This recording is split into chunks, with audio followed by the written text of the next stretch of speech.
Happy Monday. Welcome back to Conversations with Cree. I hope everyone is having a great week so far, or a great day, because this is the beginning of the week. I know sometimes Mondays can be very challenging, but hopefully, you all had a great day, an even better weekend.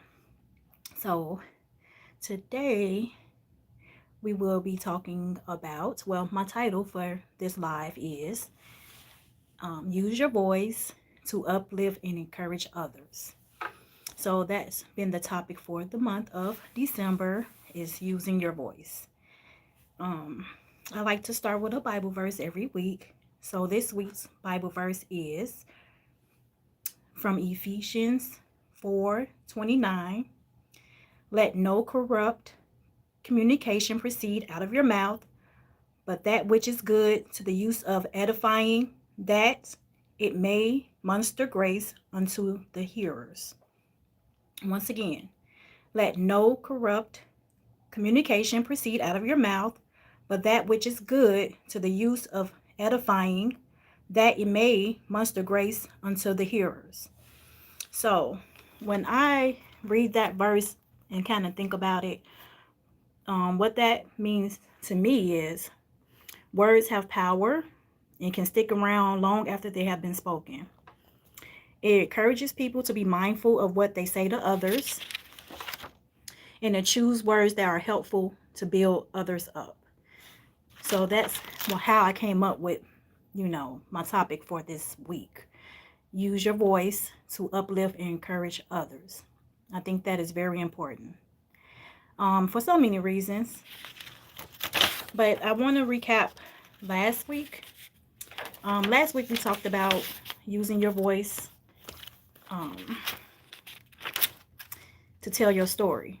And that's so important because every one of us has a story to tell. Every one of us has experience, things that we've been through, testimony. So it's so important to tell your story to others so it can help them see what you've been through, what you've overcome, and that is possible for them as well. That's why I'm doing this platform, is to have a voice and to tell my story of the things I've been through and overcome, because I believe that it can be helpful for the next person. And that is exactly, what I want to do. I want to help others be able to move on from anything they've been through, to know that it wasn't um, the end of their story. It's just the beginning. So, with that being said,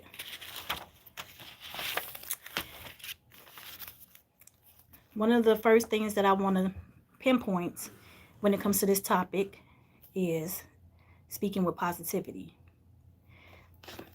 That's one thing that I believe in. And you can ask anyone that knows me, that I'm always trying to be positive. I'm always trying to think about, if something's going wrong, what's going good. If something in your life is, you are in this season that is a storm, or you just feel like so many things are just happening, what could you look to and say, well, that's going well. Um, Everything is not all so bad, because sometimes we need to, remove ourselves from the things that's going wrong in our life and think about what's good, because there's always some good to be found.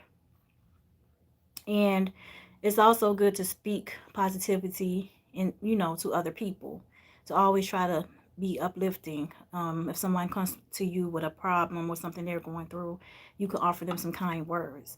You don't have to know them. Maybe it's a stranger, maybe it's a coworker, maybe it's just someone you sitting to next to on a train or a bus. You never know what your words and your smile could help them through that day, because you never know what someone's going through. A big and most important part of, you know, helping people and encouraging is, if someone comes to you with a problem, actively listening. I know sometimes, we can be so busy these days, we are always thinking about what we got to do next, because there's so much to do. Even if it's work, taking care of the kids, paying bills, what's for dinner, or even being up, on our social medias, on our phones. If someone's speaking to us, we need to be actively listening to hear what they're saying. And also, something I've learned just from my own experiences with speaking to other people, but also having people come to me, understanding if they're coming to you with something, they just want to talk. Maybe first find out, like, okay, if you want to, vent, or you're trying to tell me something, or am I supposed to be trying to help you solve a problem, giving you advice, or should I just be listening because you just want to vent? Because that can just, cause issues. And I've been on the other side of it. The person talking to someone, just wanting someone to listen, but also on the other side where someone was talking to me, and just being the person I am, I'm always trying to be positive and think about, okay, what can be done to help your situation, or what can you do, especially as a mother, when my children come to me, I'm always trying to help. But sometimes they just want you to listen, so I'm learning that. So actively listening so that you can understand where the person's coming from and hear what they need from you in that moment. Specific praise. So we all like praise. If we're doing something right, and if someone is doing something or have made some accomplishments, it's always good to always offer them praise. Like, oh, great job, that is so awesome, so proud of you, keep going, you know, I know you're just going to get better and better, just keep doing what you're doing. I know that helps me, and I'm a person that really loves to receive specific praise or just words of encouragement or anything that somebody can do to help me or let me know that I'm on the right track. Even like I said, we're doing this the conversations with Cree platform, just constantly hearing people say, how encouraged they are because I'm doing it, or they see me stepping up and telling my story. It takes courage, and they're proud of me. Keep going, or something that I may have talked about help them, get through some things or make them think about some things. That is just helps me so much. And one of my clients this past weekend, she had an appointment and she came, and when I was letting her in, she had a bouquet of roses and some treats that she made for me, some chocolate covered strawberries, and a card with encouragement saying how proud and happy that she was that I let me see, I thought I seen somebody say something, but how proud she was of me, for finally doing the platform and going live, because it's something I had spoke with her about for quite some time.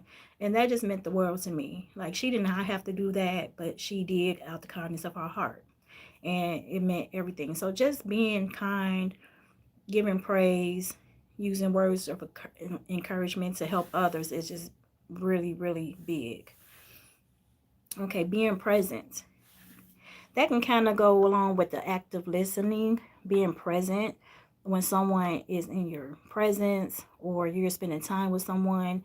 Um, Time is one thing that we cannot get back. So when you're spending time with people, I think it's important to really be there. Even if you're showing up to support them in whatever they're doing, just be there and for whatever they may need at that time. It's very important being present, especially today. Like I was saying, it's so many distractions. There's so many things that can take our attention away from the things we're doing currently. So being present is very, very important. Um, Also, another way to support people and encourage them, uplift them, is express belief. Um, and that can be one big example I would use is with our children. So I know a lot of times our kids can come to us and they can have these big dreams, and they can want to have these, aspirations. And sometimes we be like, oh, that's a little, you know, out of your league, or maybe you don't see that maybe it can be possible. But I think you can just always pay attention to what they're saying so you can help guide them in the direction of something they would want to do.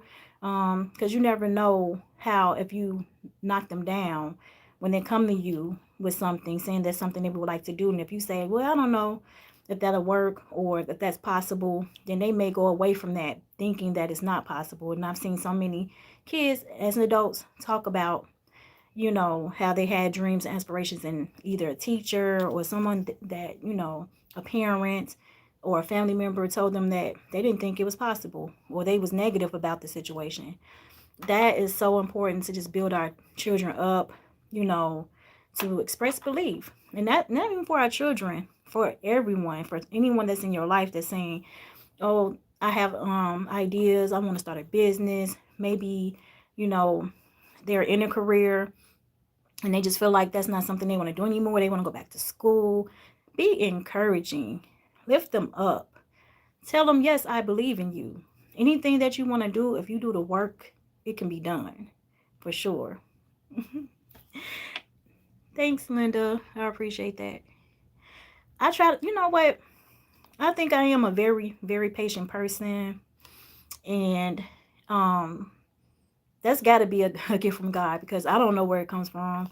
So a lot of things that I have experienced or helped people with or been there for people, it's definitely because I am a very patient person, and it takes a lot for me to not be patient. So that's definitely God's grace for me because I don't know where it comes from honestly. So that's the only thing I can believe. So so the the the next point I want to share is um sharing personal stories. Telling your story is what I've been saying. That was the last week's topic. Tell your story. And that will encourage people more than you know. So many of us have been through some of the same things, some of the same experiences, and everything is not going to be 100% the same ever. But we all have experienced some things or know someone who's been through some things. And it's so important that we don't remain quiet. That if we see that someone can be encouraged, we encourage them so they can see that they're not alone. This is not just their story by themselves, especially when it comes to us women. We all, I mean, when women come together, it is so powerful. When we lift each other up, it is a powerful thing. It is so healing. So for a lot of us have been through the same things, have experienced a lot of the same experiences, whether it be relationship. We're gonna start with childhood, teenage years, relationships, motherhood if you're a mother. Just it's so many different things, and I just really, really always say if we can encourage each other and talk about the things that we deal with and come together, and you'll never know how helpful you could be just telling someone something you've overcome and that they may be going through it currently and they be like, oh my goodness, like I never looked at it that way, or I've never thought to do that. It is life changing, and I've had a lot of different women in my life that have been encouraging, or just even with my business with clients, we talk about a lot of things, and so many things they don't even know that they're helping me just as much as I'm helping them when we have these different conversations. So please tell your story. Don't be ashamed, because obviously so many things that we go through that we feel bad about later, or we don't want people to know maybe that was our experience. But guess what? You overcame it. You got through it. Hopefully you're not the same person at that time. You have grown, and that's even more reason to help the next person to be able to know they can overcome what they're going through as well. Oh, so the story I want to share tonight when it comes to this topic is when it comes to use your voice to uplift and encourage others. Me and my husband was having a conversation, and I was talking to him about Russell Wilson.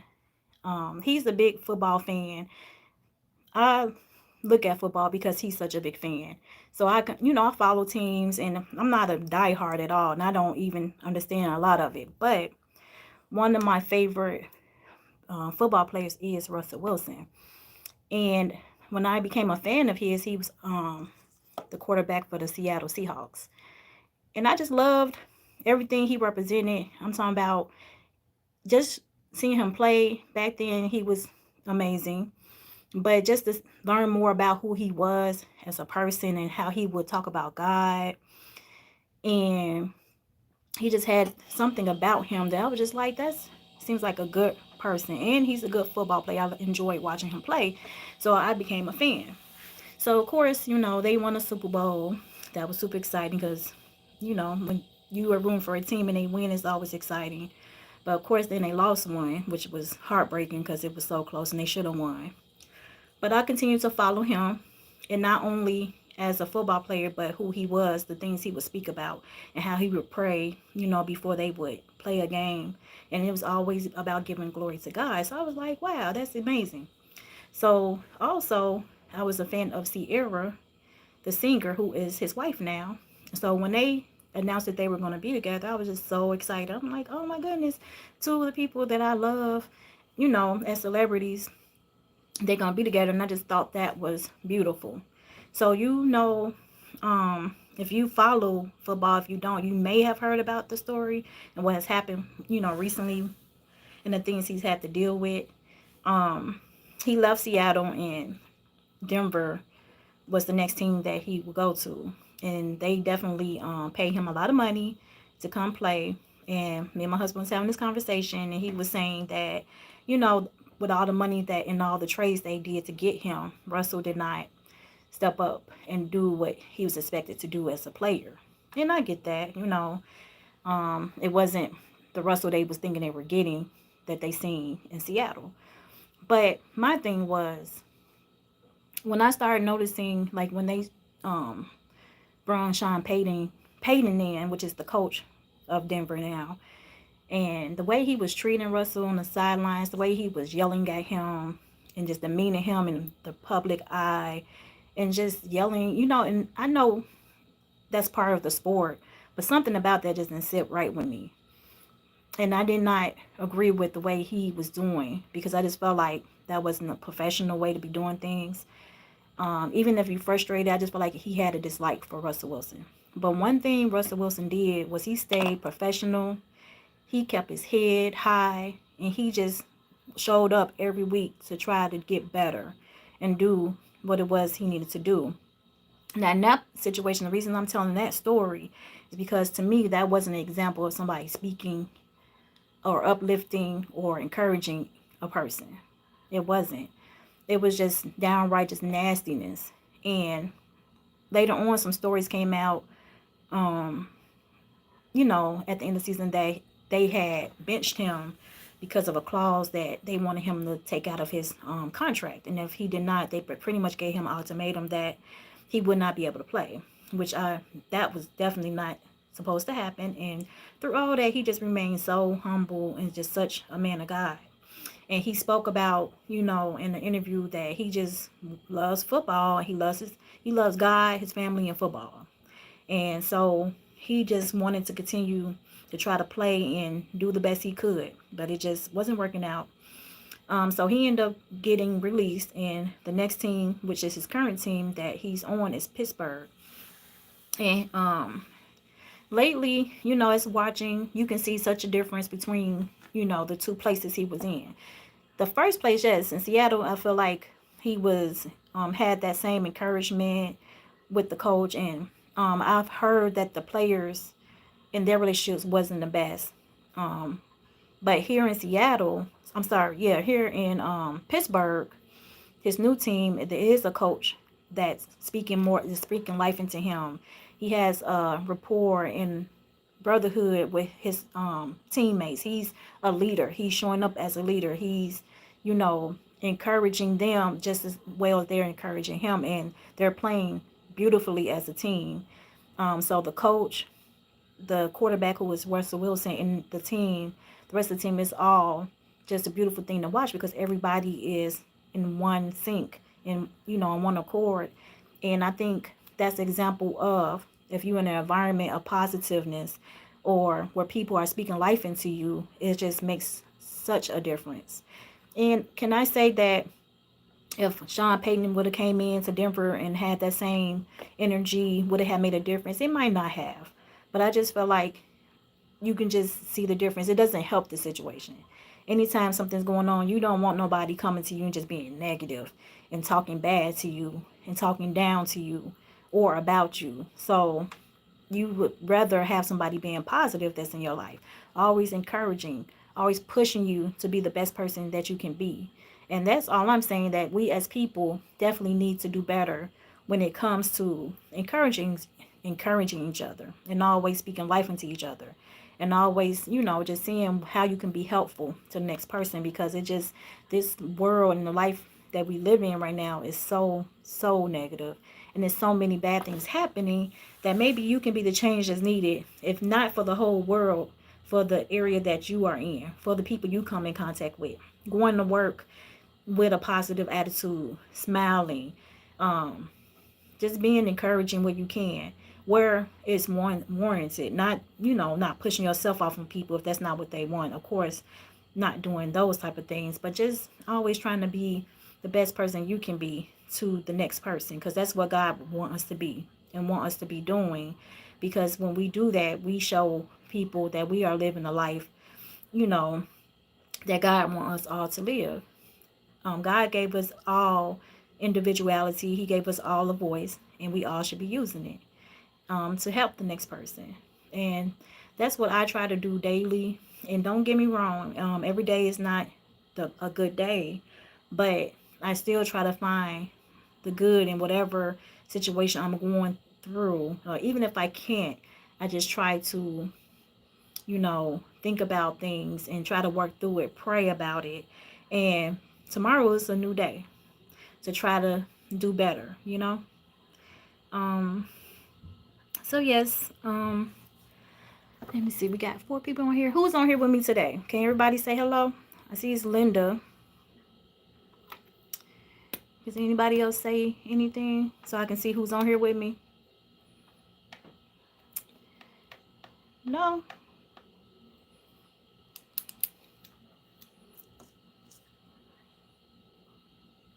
So, this is December. Oh, hey, husband. Hey, Mia. Love you. Thanks for joining. So, we are in December 2024. And this year went by so fast, and so many things, just has happened.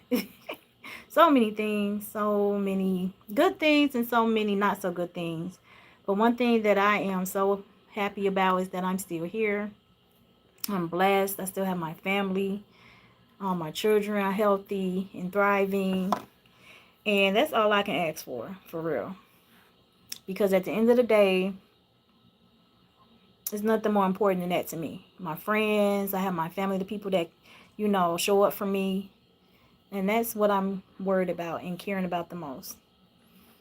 When I started my hair business, it was from a place of me wanting to pursue something that I had a passion for, which was, at that time, it was hair. And I just did not want to continue doing what I was doing, which I was working at a casino. And it just, speaking of being in a negative or positive environment, the casino was very, very negative. And it really took a toll on me, because the person I am, I really absorb those energies from people. And it was just, something that I did for a long time. Like, I was in the casino business for about 12 years, and I did different things. I was a cage cashier. I dealt poker for most of it. And I also was a cocktail server for a very short time while I was in hair school. But it wasn't something that I felt that I wanted to continue to do, because it was just so negative of an environment. And I just could not be okay. So something was just like pulling me for a long time, like, maybe something else you should be doing. And don't get me wrong, it took me a long time to be able to, get to this point where I was able to go to school. Because actually, I tried to pursue going to cosmetology school in high school, because that was something I think I had a passion for back then. And I actually had forgot about this story for a while, but then it came back up in my memories. I had wanted to go to the career center, and back in high school they had a cosmetology program, and once you graduated, you would be able to receive your cosmetology license, once you graduate or whatever, and completed that program. But I could not enroll into the community center because my counselor did not guide me in the proper way, and I didn't have all the classes that I was supposed to have at that time when I was trying to go to the community center. What's called the career center, not the community center. And so I was heartbroken. I remember like just being defeated, but it was like one of them things like, back then it was so much that I had been through already and so many no's that had already happened that I was just like, okay, what's next? And that's how I end up deciding to go into the military.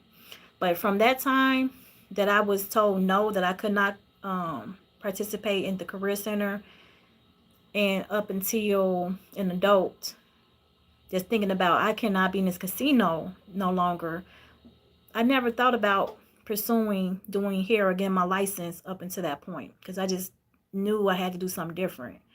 So I tried to go, and I looked and researched of schools that I could, attend in my area. I picked the one that was closest and was the best fit and also, cost efficient. I went and had a meeting with the director of the school, and we talked about, how they program ran, whether, how they full time versus part time work, and financial aid because you got to pay for it. It's like back then it was like uh, 15,000 to 18,000 for that school. And in order to qualify for financial aid, you have to make, you had to meet a certain criteria. And with the money I was making working at the casino, which was pretty good, I didn't qualify for financial aid. So I would have had to take loans in order to pursue that. And at the time, it just wasn't an option because they wanted me to take the loans, but also pay out of pocket because how much money I was making. I'm like, yeah, that's not gonna work. So I went away from it, like, yeah, this not gonna work right now. I've just gotta work. But then it came up again. I don't remember the time frame, but it was within years. And I was like, I'm gonna try again because I think I had went part time at my job in the casino. And I was like, well, with this being part time, I can at least go to school because before I was gonna have to go part time while working a full time schedule. And that just really wasn't ideal, but I was going to try to do it because I was desperate to leave the casino. So the second time I went, they told me I still didn't qualify for financial aid, but since I was part time, I could do the part time program and it would probably be more successful because I had more time not working. So that would have been good. But at this time, I still did not want to take full loans and not pay anything out of pocket because especially at this point, you still gonna have to pay out of pocket weekly where I'm working part time. I can't afford to pay that for sure now.